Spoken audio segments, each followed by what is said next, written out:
અમારા પતિને કોઈક મોટી મોંઘી વસ્તુ લેવા માટે મનાવે છે તો આ અચૂક ઉપાય કરજો. બિલકુલ કારગર ઉપાય છે. શું કરવાનું આગળ બતાવું તમને. એક કહેવત તમે સાંભળી જ હશે કે પતિને પામવા માટેનો એક રસ્તો એમના પેટથી જાય છે. તો બસ એમના પેટના રસ્તે જઈને આપણે એમના હૃદય સુધી પહોંચવાનું છે. અને આજે જ હું એવી એક આઈટમ રાજસ્થાની રેસીપી છે ગટ્ટા કઢી, હું એ બનાવવા જઈ રહી છું. આપણે એમાં અમુક વસ્તુ નાખીશું ને અમુક નહીં નાખીએ. તો ચલો તૈયારી સાથે કરીશું. સિમ્પલ રેસીપી છે, કોઈ મોટા તાકઝાક નથી, પણ મજા આવશે. તમે બ્લોગ જોઈ રહ્યા છો માનસી દેસાઈ શાસ્ત્રીનો. ગમે તો like, share, subscribe, follow, comment કરવાનું ભૂલતા નહીં. સૌથી પહેલાં આપણે બાઉલ લેવાનું છે. આટલા બાઉલમાં તો મારે લોટ બંધાઈ જશે ગટ્ટાનો, બરાબર. ત્યાં મેઇન બેસનથી જ બનતા હોય છે અને આ બેસનની મેં ચાળીને જ ભરી દીધું છે, એટલે મારે ફરીથી ચાળવાની બિલકુલ જરૂર જ નથી. અને હું આને હવે સાચું કહું તો કોઈ માપ એટલું મેં ખાસ રાખવાની નથી, પણ તો પણ જો અંદાજો મારે તમારા માટે લગાવવો હોય તો 250થી 300, 350 ગ્રામ બેસન હું આમાં વાપરીશ, જે તમે જોઈ શકશો. ચોટી ગયું. માંગ્યા વગર માં પણ ના પીરસે, આ કહેવત બહુ જ જાણીતી છે, પણ મને આદત છે વણ માંગીએ કહેવત આપવાની, કારણ કે હું ટીચર છું, પત્રકાર છું, લેખિકા છું. સો તમારું બેસન ખરાબ થઈ જતું હોય, કાંઈ જીવાતો પડી જતી હોય તો એને થોડું રોસ્ટ કરીને, અધકચરો શેકીને, ચાળીને તમે કાચની બરણીમાં ભરશો તો બેસન બહુ જ સરસ રહેશે, એકદમ પરફેક્ટ રહેશે. 6 મહિના, વર્ષ સુધી સારું રહેશે, બરાબર. કરી જોજો. તમે જુઓ છો મેં 300થી ઉપર બેસન લઈ લીધું છે, બરાબર. એટલે આની અંદર હવે આપણે મસાલા એડ કરવાના છે. મસાલા એકદમ મિનિમમ રાખવાના છે કે જેનાથી ઓવર ગટ્ટા ના થઈ જાય, અથવા તો જે ફ્લેવર આપણને જોઈએ છે એ ઓવર ના થઈ જાય. ચાલો તમને બતાવું હું શું શું નાખું છું. મસાલા નાખતા વિડીયો નથી થઈ શક્યો, પણ હું આમાં તમને બતાવીશ. મેં 1 ચમચી લાલ મરચું, 1 ચમચી ધાણા જીરું, અડધી ચમચી હળદર. કિચન કિંગ મસાલો આમાં નથી પડતો, પણ મેં નાખ્યો છે કારણ કે અત્યારથી મારા કિચનમાં એ વપરાય છે. અને અડધાથી થોડી ઉપર એટલે 80% મીઠું નાખ્યું છે. હવે આમાં તેલ નાખીને આને લોટને બાંધવાનો છે, પણ સોફ્ટલી, એકદમ સોફ્ટલી. હાથથી જ આને મસળવાનું છે, ચમચીના ચોચલા નહીં રાખવાના. અને તેલ તમારે કેટલું નાખવાનું એનું માપ તમને બતાવું. દરેકનું માપ અલગ હોઈ શકે, પણ હું જે કહું છું એ રીતે નાખશો તો ગટ્ટા તમારા સોફ્ટ થશે. ગટ્ટાની મેઇન પ્રોબ્લેમ એ છે કે સોફ્ટ નથી થઈ શકતા, તો એની પાછળનું કારણ શું હોઈ શકે એ હું તમને બતાવવા માગું છું. તો આવું મુઠ્ઠી બને અને તૂટી જાય એટલું મોણ હોવું જોઈએ.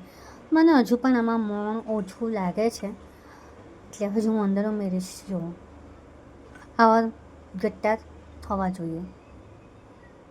એક ઇન્ગ્રીડિયન્ટ તમને બતાવવાનું હું ભૂલી ગઈ હતી, હિંગ પણ મેં અડધી ચમચી નાખી છે. હવે જુઓ, એકદમ કલર તમને અલગ જ લાગશે કે લોટ બંધાઈ રહ્યો છે. પાણી નાખ્યું હોય તો કેવો લોટ થઈ જાય એના જેવો લાગશે તમને. જુઓ, આવા ગટ્ટા થવા જોઈએ. બેસનના ગટ્ટા બી હાથથી થવા જોઈએ, અને છોડવા માટે પણ પાવડર ફોર્મમાં આપણા હાથથી જ આ રીતે થઈ શકે. તમે જુઓ કે મારે જે સ્ટ્રક્ચર હું જે બતાવી રહી છું એ રીતે તમે કરશો તો તમારા ગટ્ટા સોફ્ટ થશે. ઓલમોસ્ટ આપણે એટલું તેલ નાખવાનું કે જે આ ફોર્મમાંથી આ ફોર્મમાં હાથથી આપણે લાવી શકીએ, અને આ ફોર્મમાંથી આપણે આ ગટ્ટા આમ આપણા હાથના છાપ પડવા જોઈએ. લાડવા બનાવીએ ત્યારે કેવા હોય લોટ, એવો. હવે હું લોટ બાંધું છું આનો, જોઈ લો. હજુ મસળી નાખું, હજુ મિક્સ કરી દઉં હું. જો લોટ ઓલમોસ્ટ બંધાઈ ગયો છે. એક ટ્રીક આપીશ કે આમાં છે ને ચાનો નાનો કપ હોય એનાથી પણ ઓછું પાણી વપરાય છે.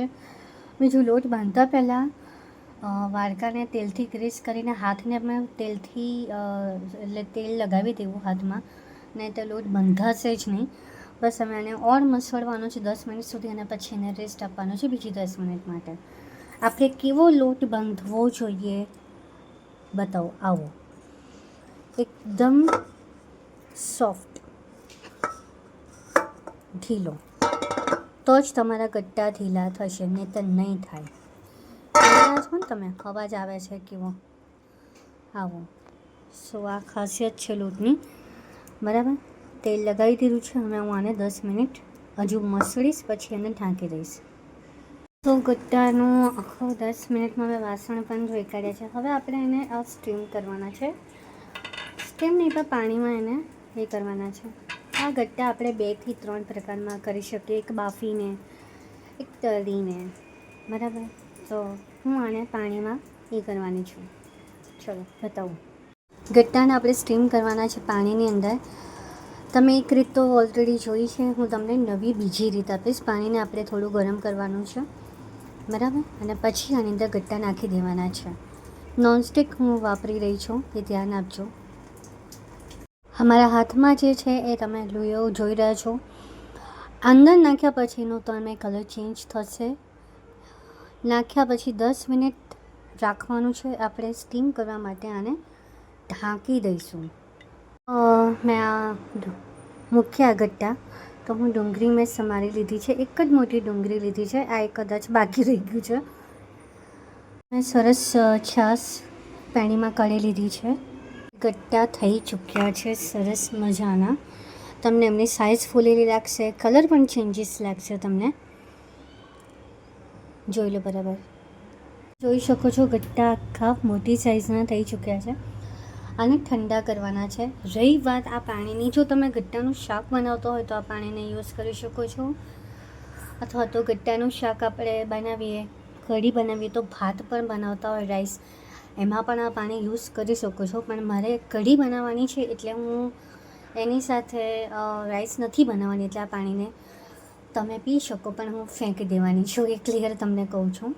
છાશની અંદર મેં 2 મોટી ચમચી ભરીને બેસન નાખી દીધું છે, અને આનાથી ફેટી દેવાનું છે, નહીં તો ગ્રાઇન્ડરથી પણ કરી શકો. તમારે ગટ્ટા કઢી કેટલી ગાઢી બનાવી છે એના પર જ આખી વાત છે કે બેસન કેટલું નાખવું. બેઝિક મસાલા એડ કરીશું, જેમાં આટલું જ મીઠું નાખીશું. યાદ રાખજો, તમે ગટ્ટામાં મીઠું નાખી દીધું છે, વઘારમાં પણ તમે નાખવાના જ છો. થોડુંક હજુ મીઠું નાખી દઉં, એટલે કે તમે જોઈ લીધું છે.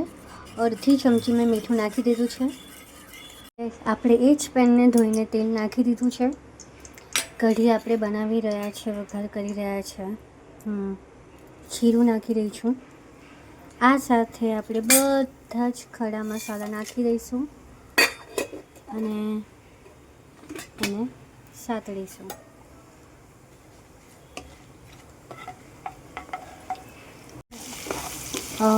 ડુંગળી નાખી દઈશું આપણે, અને હવે એને લાઇટ ગુલાબી કે થોડી બ્રાઉન થાય ત્યાં સુધી સાતળી લઈશું. અત્યાર સુધીની જેટલી પ્રોસેસ મેં કરી છે એમાં 15 થી 20 મિનિટ મને લાગી છે, એટલે ગટ્ટા કઢી બનતા અડધો કલાક મને થયો. હોઈ શકે કે આ શૂટિંગ ટાઈમના લીધે પણ હોય, પણ તમે લોકો કેટલા સમયમાં બનાવી રહ્યો છો મને જરાક કહેજો. નોનસ્ટિકમાં ગટ્ટા કઢી બનાવવું એ કેટલું સ્વાદમાં ફાયદો આપે છે કે નહીં આજે ખબર પડશે. બાકી હું પાણીમાં જ બનાવતી હું છું. અને મેં આ શાક રાજસ્થાનમાં ખાધું છે બિલકુલ, જ્યારે હું ફર્સ્ટ ટાઈમ રાજસ્થાન ફરવા ગઈ હતી ત્યારે. ગટ્ટા કઢી પછી ગટ્ટા ખીચડી પણ લોકો બનાવે છે ત્યાંના લોકો, એ કેવી સરસ બને હવે જોવાનું છે. શું મારા આમાં તમને લોકોને નહીં દેખાતું હોય કદાચ કેમેરાના લીધે, પણ મારા ડુંગળી જે છે એ થોડી 50% સતળાઈ ગઈ છે.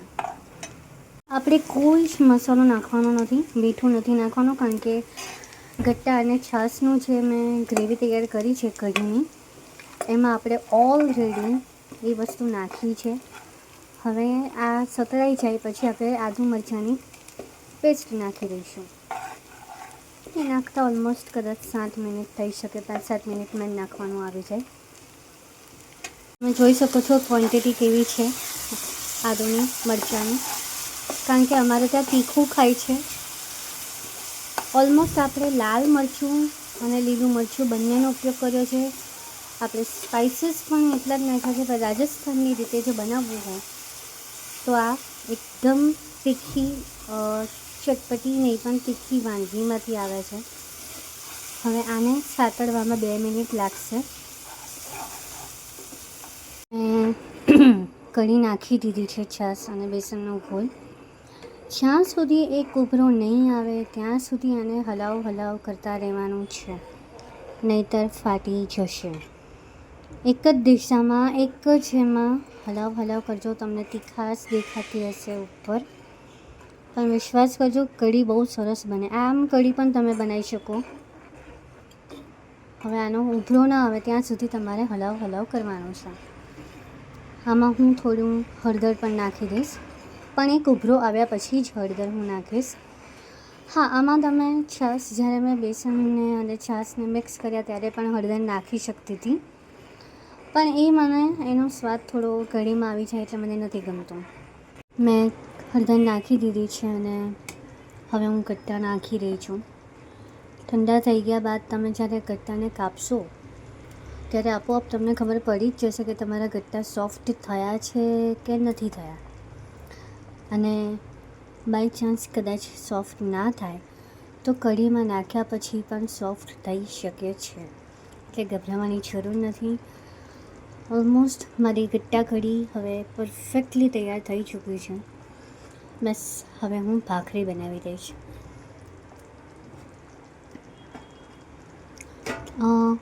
મેં બધી સાઇઝની ગટ્ટા રાખ્યા છે, મોટા, નાના, મીડિયમ.